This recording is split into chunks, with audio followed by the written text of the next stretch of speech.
gue ngeliat kayak ada beberapa pendopo-pendopo gitu kan pas kita ngelewatin, kayak rame gitu, tapi dibilang sepuh nggak sepuh, kelihatan di pendopo-pendopo gitu nggak bisa nanjak sama sekali, kayak berat banget. Temen-temen gue ngerasa kok ini kita kayak rame ya, kayak lebih dari 8 orang, apa ya, bukan panas orang kepanasan, tapi kayak orang kebakar gimana sih, kayak ini tuh tangan melepuh gitu, tinggi terus gede, itu bener kayak nginin satu kamar gue bang, ternyata lagi halangan umpat-umpatnya.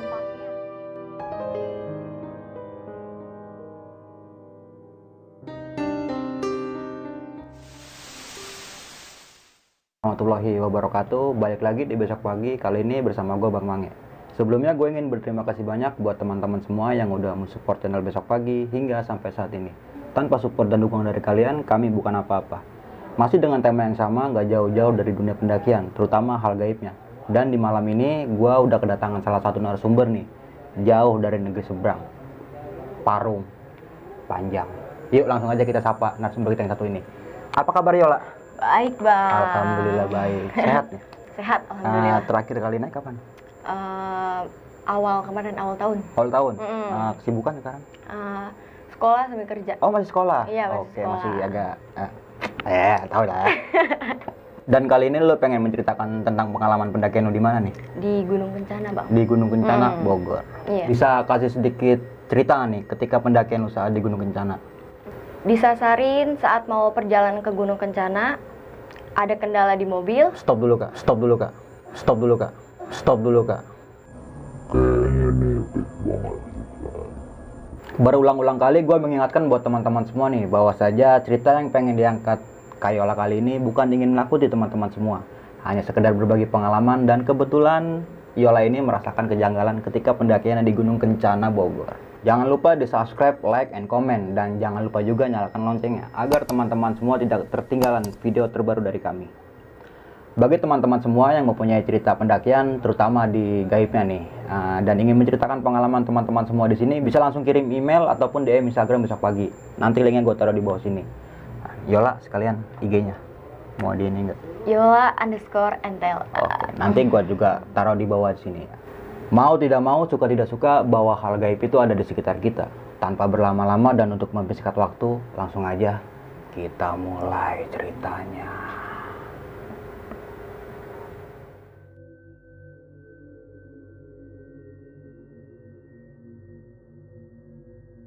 Waktu itu gue pendakian 8 orang, dimana itu semua pemula dan 2 itu udah lumayan lama punya pengalaman di daerah pendakian gitu. Awal nanjak ke Kencana tuh hampir pertengahan tahun. Waktu itu libur semester 1, udah libur tuh kan. Nah, kita itu dadakan, pergi mau camp itu dadakan, kayak besoknya mau camp, malamnya baru dikabarin, ayo camp yuk, Kencana nih, Kencana. Tadinya mau ke Gede, tapi belum memungkinkan karena pemula kan. Akhirnya pilih ke Kencana. Pas di ke Kencana ini lumayan banyak kejanggalan-kejanggalan dari awal mau berangkat. Dari awal tuh dari mobil yang kita udahlah fix kita mau pakai buat ke Kencana, itu orangnya ngebatalin. Kita susah dapat mobil, cari ke sini cari ke sana tuh nggak dapat sama sekali mobil. Dan akhirnya ada satu nih pendaki kita di antara 8 orang ini yang punya mobil, akhirnya pakai mobil dia. Nah, di situ kita akhirnya mendaki 8 nih. Di perjalanan ini kita berangkat dari rumah tuh, dari Parung nih, abis sholat zuhur jam 12:30 kita stay di rumah gua. Kumpul kan, jemput sini. Nah, di perjalanan itu kita udah mulai kejanggalan tuh, kayak nggak nyampe-nyampe. Kok stuck di sini aja gitu. Kita hampir di stuck di satu kampung. Kurang tahu kampung apa, pokoknya itu cuma di pinggirnya tuh kali doang kampungnya. Pinggir kali rumah warga. Kita udah dikasih tahu, kayak udah diunjukkan, kita nanya kan, "Bang, arah ke Gunung Kencana kemana ya?" Karena di situ pasti udah kenal semua. Tapi pada nunjukin, tapi kita salah lagi. Hampir stuck di satu sungai itu. Muter lagi.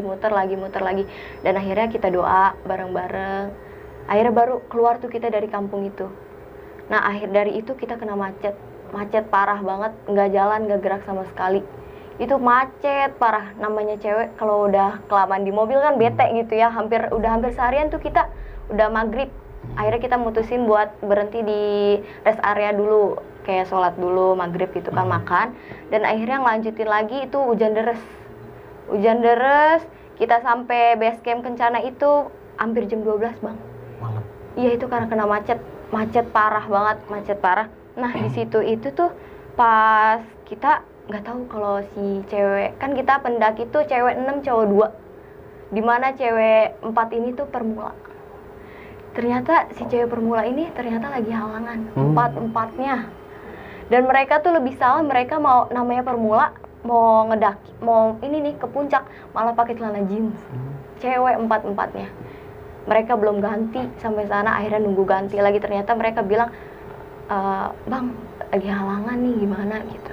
Di situ kita kaget dong, kayak kok nggak bilang dari awal gitu, kenapa? Ya kan, ya udah coba baca doa lagi gitu. Di situ kita nyampe base camp ada sempet barengan anak Tangerang, beberapa dia cowok-cowok, terus kita, tapi dia daki duluan gitu. Udah di situ kita istirahat dulu kan. Pas ini nih, pas nyampe kan ini base camp tuh base camp yang portal bang. Yang portal kita mau masuk pinggir jalan itu. Di situ kan kita kayak bayar gitu kan, bayar ini mas, iya tiket.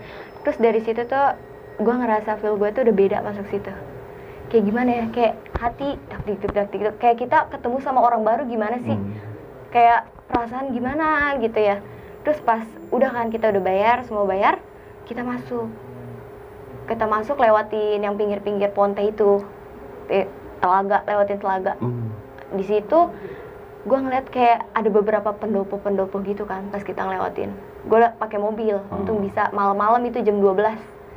Dan itu bener-bener pas mau kita nyampe portalnya itu kayak udah disambut aja gitu bang, kayak rame gitu. Tapi dibilang sepuh nggak sepuh, kelihatan di pendopo gitu.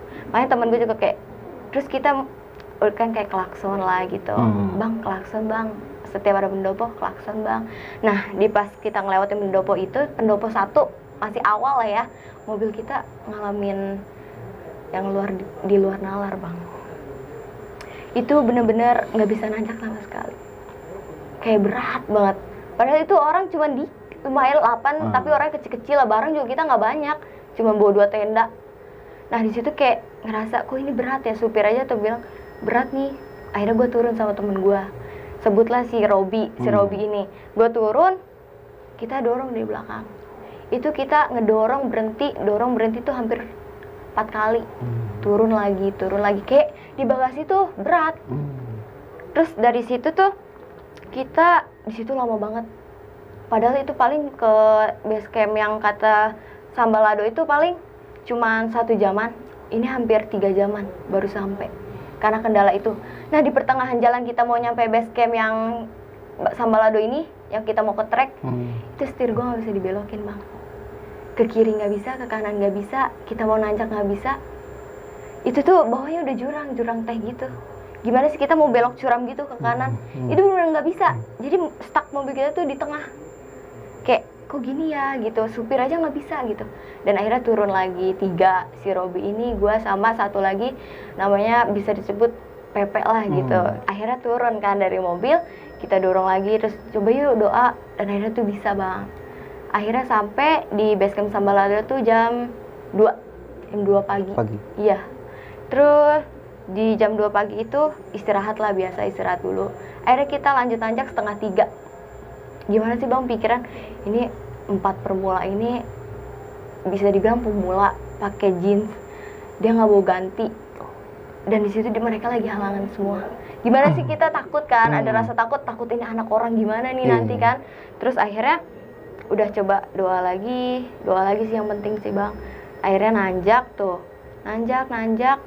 pas di awal Sambalado ini bang, kayak disambut apa ya, 2 hewan, nggak tahu itu hewan apa, tapi ada 2 gitu bang, kiri kanan. Dan itu jelas banget dari bawah ini kita ngerasa udah ada yang ngikutin bang. Itu berlapan semua.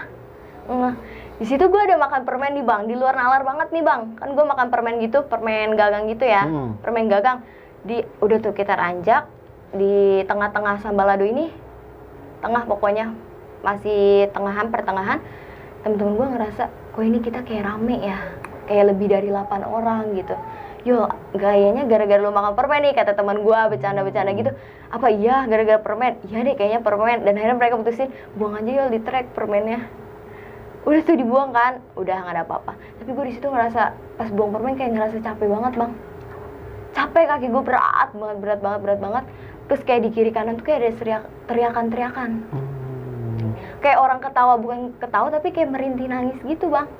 Dan akhirnya udah kan putusin lagi nanjak, dapat beberapa menit tuh sekitar 15 menit temen gue kecapean, dia kedinginan gitu, kayak kedinginan gimana yang permula ini, kayak kedinginan sakit gimana sih namanya orang lagi halangan gitu kan, stop lagi itu yang bikin lama kita ke puncaknya itu. Tapi gue kan waktu itu jadi di belakang ini ada si Robi, gue di bagian kedua ini, yang lainnya permula di depan kan semua, ya. Dan akhirnya kayak si Robi juga ngerasa kok ini kita kayak diikutin ya, rame banget ini. Terus kalau gue ngehnya ada satu sosok yang ngikutin gue emang dari bawah ini bang, yang dari pas pinggir jalan kita bayar itu. Dari situ gue udah ngerasa kayak ada yang ngikutin gue dari awal situ. Dan akhirnya udah kan kita sampai di atas puncak itu sekitar jam 3:30. Udah 3:30 kan tuh. Waktu itu sih suasananya rame bang. Nah lebih anehnya ini pas gue sampai atas kan kita biasa bangun tenda terus kayak masak-masak lah, ngopi-ngopi gitu. Dan akhirnya kita tidur 4:30 istirahat tuh, masuk tenda. Cewek tuh satu tenda 6 orang dipepet-pepetin gitu kan, yang cowok 2 gitu. Nah gue tidur ini kan ngedirin tenda ini di pinggir apa sih kalau Kencana itu kan bawahnya itu kayak pohon teh, jurang teh gitu kan. Nah gue tenda tuh di pinggir jurang teh ini kan, paling pinggir banget karena itu rame. Nah pas gue tidur tuh masuk ke tenda, ini temen gue berenam, gue paling pojok kanan. Pas gue ngadep ke arah jurang itu, kayak suara napas orang bukan. Tapi temen gue dengerin lagi, gue sambil pakai SB tuh bang. Gue dengerin lagi kayak suara napas tapi bukan napas bang, kayak orang ngomong kayak gitu. Terus kayak gue langsung keluar ke tenda cowok, bang gitu.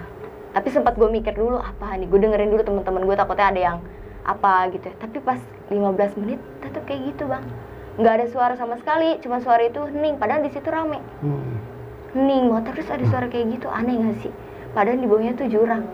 Dan akhirnya gue udah nggak tahu ya, pikiran hati campur aduk. Akhirnya gue ke tenda cowok itu beraniin diri, bangunin. Namanya ada bang awal, bangun gitu. Terus udah kan dari situ pagi udah pagi. Dan akhirnya tuh kita biasa, tapi gue nggak cerita bang kalau ada ini. Tapi gue malam tuh kayak ada bayangan gitu bang. Di belakang kan kalau tenda ada bolongan gitu kan. Terus kayak ininya nggak ditutup bang, kayak jaring-jaring doang. Terus kayak ada bayangan gede. Gue nggak tahu, tapi itu bayangan gede jelas banget, bukan pohon karena kita nggak ada pohon di atasnya. Yang belah pohon yang agak sebelah melipir ke kiri itu nggak ada. Itu benar-benar kayak apa nih, kata gue, ini apa, bayangan apa. Itu dari situ gue udah takut, makanya gue ke tenda si bang awal ini. Udah kayak ngerasa aduh udah nggak enak. Cuman gue nggak cerita ada si bayangan gede ini, cuman kayak bang bangun, ini udah subuh gitu kan. Bilangnya udah subuh. Bangun.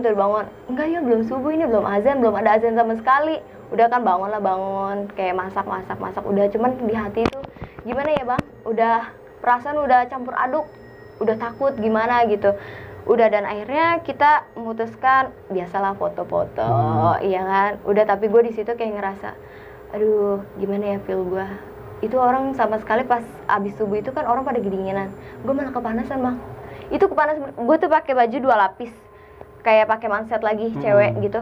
Terus gue sampai buka baju gue cuma pakai manset doang. Itu teman-teman gue aja sampai kaget, lu kenapa nggak ngerasa dingin gitu. Gue kayak ngerasa panas gitu bang, kebakar gimana ya, kebakar banget. Terus dan akhirnya kayak udah tuh gue udahin aja lah, coba jangan dirasa-rasa gitu. Udah kan akhirnya kita turun. Tadinya kan kita niat turun tuh jam 10 pagi, tapi ini kita turun jam abis johor lagi. Itu kita turun abis johor, akhirnya sampai bawah gue tetap kepanasan bang. Kita pas turun tuh kita nggak ada kendala sama sekali. Kayak turun tapi gue ngerasa masih panas kenapa nih. Terus kayak ini gue berat bang, pulang ini kayak ngerasa berat banget, gimana sih orang berat gitu kan. Dan akhirnya turun, kita rapi-rapi lagi, bersih-bersih, mandi, kayak ada air ngalir gitu, cuci muka, cuci semuanya. Tapi gue ngerasa panas, masih ngerasa panas sama sekali, panas banget. Kayak panasnya tuh bukan apa ya, bukan panas orang kepanasan, tapi kayak orang kebakar. Gimana sih, kayak ini tuh tangan melepuh gitu. Udah kan, akhirnya udah cuek lagi, udah coba tahan. Dan akhirnya gue perjalanan pulang itu sekitar sore, abis asar baru kita pulang. Nah pas keluar dari Gunung Kencana ini, gue kena one way gitu, kejebak, tutup jalan gitu, hampir sampai maghrib. Itu maghrib baru jalan lagi. Gue di mobil itu kayak ngerasa udah panas banget bang, kayak orang bener-bener ngerasa kebakar banget. Udah kita kebakar karena panas, nggak tahu itu apa, sampai dijaga di mobil, namanya di AC kalau lama-lama mesin mati, pengap dong ya, pengap. Itu gua orang-orang pada turun kan ke sana, gue nggak sama sekali turun bang. Itu bener gue ngerasa panas banget, panas kayaknya gimana ya, dada tuh ngegejolak kayak gimana sih, kayak aduh gimana nih, kayak berantem gitu jiwa gue, kayak panas gitu. Udah tuh sampai rumah, gue tadi nganterin temen gue dulu. Udah tuh kita pulang sampai Parung Panjang itu sekitar jam 9 malam. Itu kita nganterin orang pulang dulu nih, pulang. Tapi gue masih ngerasa panas bang, entah kenapa itu. Udah kan, akhirnya gue dianterin pulang rame-rame. Gue bilang gue udah gak enak badan nih, gue bilangnya gue masuk angin gitu. Kan mereka nanya, lu kenapa Yol, dari tadi diem aja gitu, nggak kayak biasanya, kayak ketawa-ketawa, ikut keluar, ikut makan di luar. Ini gue makan aja kayak di mobil. Orang kayak beli makanan atau apa, gue tetap di dalam mobil gitu, nggak mau makan apa-apa bang, minum aja enggak. Bener-bener orang kayak kepanasan gitu. Dan akhirnya gue sampai rumah itu dianterin rame-rame, karena takut kan gue kenapa-napa gitu. Dianterin rame-rame, udah kan gue sampai rumah kayak cuci lagi, kayak mandi, bersih-bersih gitu. Nah pas gue bersih-bersih ini, gue tidur dong bang. Gue tidur, ini udah tidur di rumah ya. Itu gue bener-bener kayak didatengin sosok gede itu lagi bang. Dia datang di pintu gue, pintu kamar gue kan. Ini kasur gue, ini pintu gue. Itu dia kayak datang. Kayak dia kayak gimana ya, di atas kamar gue gitu. Ini kasur gue, ini dia di atas gue gitu. Itu bener-bener kayak gede, sosoknya gede banget bang, gede banget. Hitam doang tapi bang, gak berwujud, cuman hitam doang gede. Itu gue hampir diganggu selama 2 hari, nggak bisa tidur gara-gara sosok itu. Dan akhirnya gue memberanikan diri cerita ke orang tua gue kan. Nah memberanikan cerita ke orang tua gue ini, gue bilang, mah abis muncak nih kemarin gitu, terus kayak 2 malam nggak bisa tidur. Nah mama gue ini emang ngerasa ada yang beda dari gue. Dari cara pandang gue ke orang tua gue tuh beda, kayak bukan gue gitu. Ngeliatnya juga kayak bukan Yola nih gitu, mama gue, tapi diem aja gitu. Terus akhirnya gue bilang setelah gue 2 hari digangguin, karena gimana ya bang, takut gitu, takut. Itu bukan erep-erep sih bang, kayak bener-bener kita lagi apa ya, lagi tidur tiba-tiba dia di atas. Kaget gak sih? Gila, tinggi, terus gede. Itu bener kayak nginin satu kamar gue bang. Terus dari situ gue cerita ke mama gue gini-gini. Dan emang dari awalnya gue salah bang. Gue cerita izin ke mama gue tuh mau muncak masih daerah rumah gue, nggak mau ke yang sampai Gunung Kencana jauh-jauh itu. Nggak, gue izinnya emang salah gitu. Gue di situ izin salah. Tetap aja bang, itu sampai rumah juga masih ngerasa panas. 2 hari itu nggak tahu itu ngerasa panas. Dan akhirnya didoain orang tua gue sih bang, doa orang tua gitu. Kayak kalau emang ada yang ikut pulang gitu, kasihan gitu. Nah ya udah dari situ kayak ini langsung plong gitu bang. Kayak hati tuh kayak tenang gitu. Kayak gue langsung ngerasa bersalah. Kayak ini teguran buat gue gitu. Kenapa lu nggak bilang ke mama lu jujur gitu, lu mau kemana, tinggal jujur doang, apa susahnya gitu. Itu kayak bener-bener kayak satu apa ya, peringatan buat gue sih bang. Khususnya gue kan masih dibilang pendaki pemula lah ya, masih permula gitu. Jadi kayak masih ya ikut-ikut zaman sekarang gitu, masih belajar juga, masih ikut-ikut sama yang udah senior di pergunungan gitu.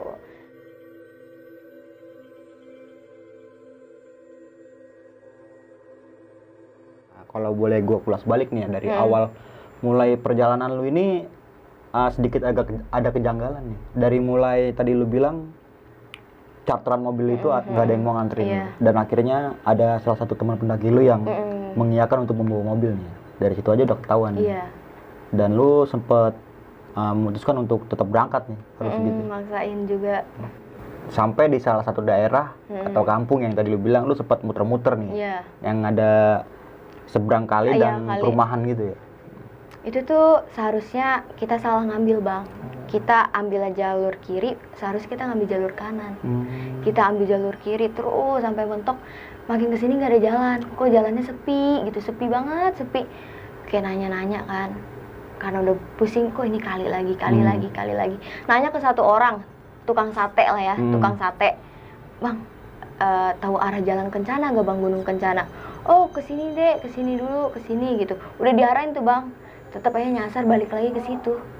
Kita udah lewat gang yang beda, tapi tetap aja baliknya ada pos gitu, pos pinggir kali.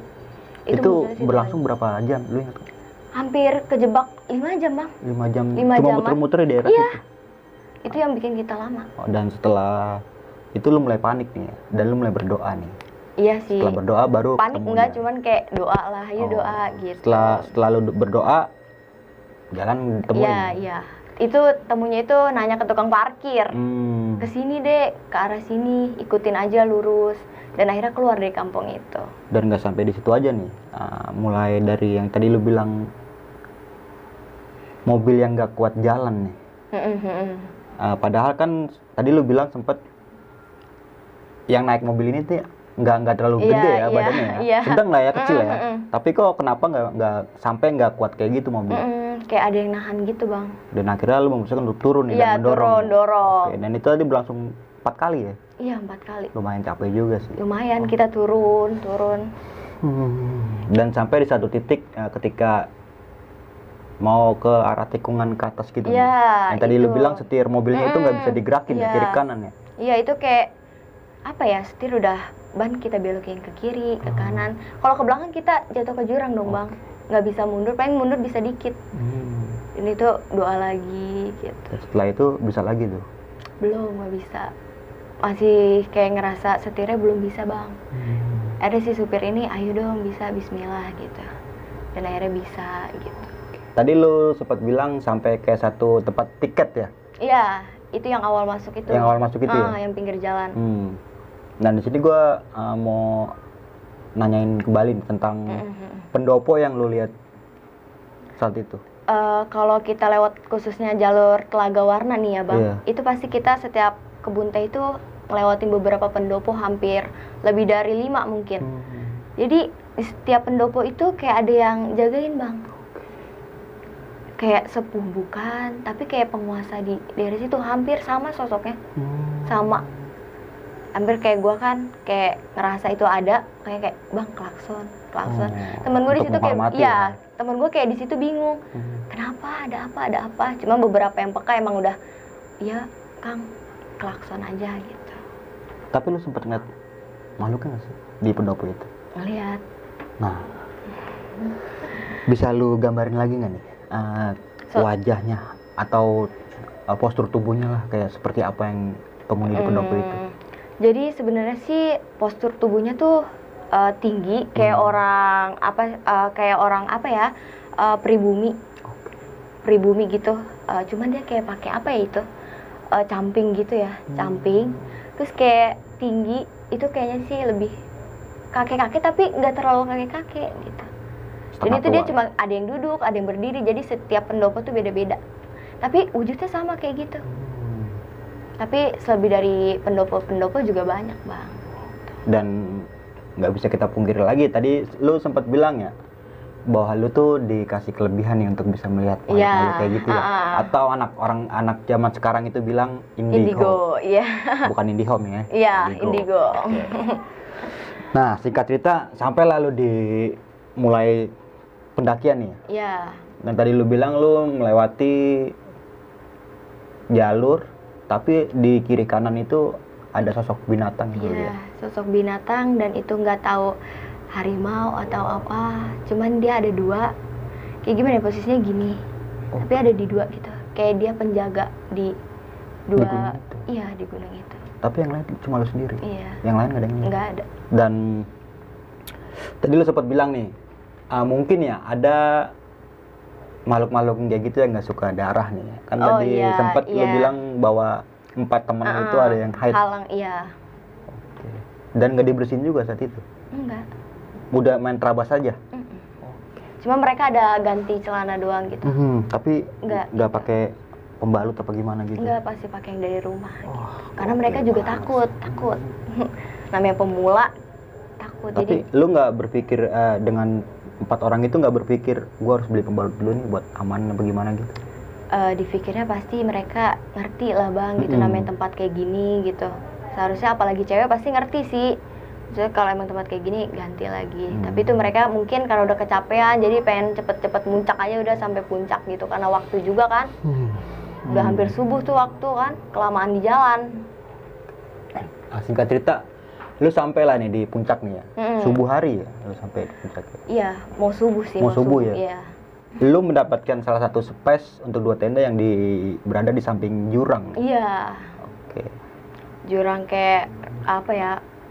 Ranting. Di bawahnya kebun teh lah gitu ya. Nggak bisa gue pungkiri lagi sih. Pasti dengan tenda yang kapasitas 4/5 kayak gitu digeblekin 6 orang, lu pasti panas lah saat itu ya. Panas. Pas lu masuk tenda kayak gitu, ada suara yang lu bilang tadi. Iya, tapi di situ suasana di tenda-tenda lain tuh udah hening gitu.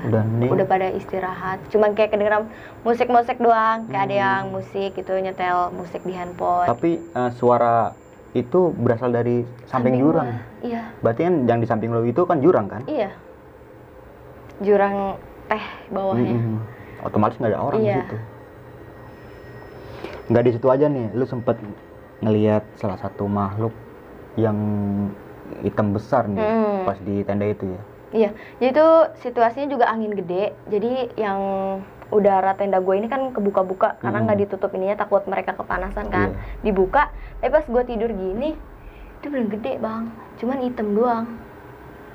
Kayak di belakang tuh ada orang gitu. Kan kebayang gitu kan, ininya berbayang gitu. Tenda atasnya, sampingnya itu bener-bener kayak nutupin tenda gue hitam gitu. Gokil. Lalu kembali ke rumah nih. Iya. Apa yang lu rasain saat itu dan apa yang lu rasain berbeda nih dengan teman-teman lu saat itu ya kan? Teman-teman lu tuh ngerasain dingin dan lu merasakan panas. Itu ngikutin sampai rumah ya? Iya. Berlangsung 2 hari. Padahal kan Gunung Kencana kalau malam lumayan dingin. Tapi lu merasa panas? Iya.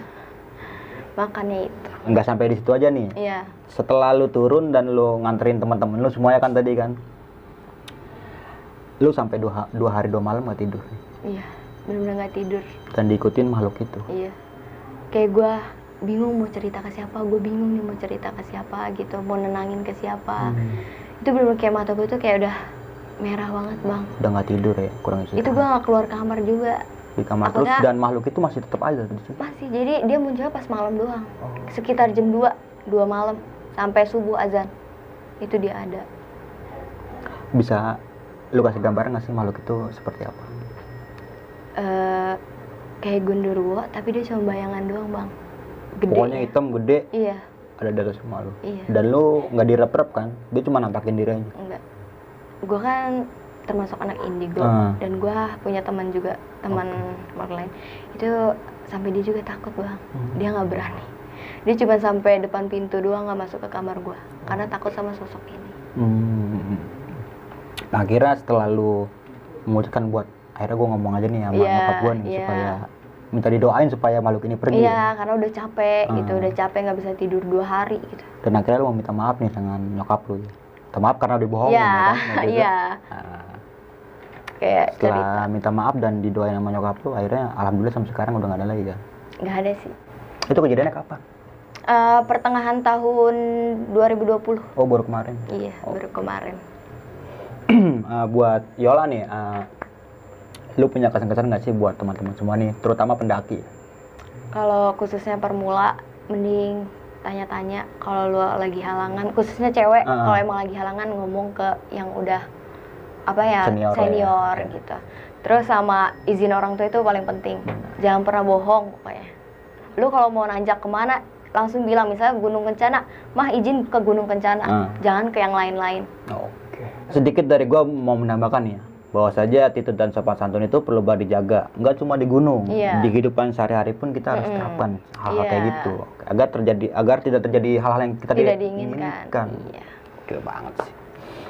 Berulang-ulang kali nih, gue mengingatkan buat teman-teman semua bahwa saja cerita yang tadi diangkat oleh Yola bukan ingin menakuti teman-teman semua, hanya sekedar berbagi, dan kebetulan Kak Yola ini merasakan kejanggalan ketika mendaki Gunung Kencana Bogor. Ambil sisi positifnya dalam pembahasan gue bersama Yola kali ini, yang buruknya itu buang atau kasih kucing.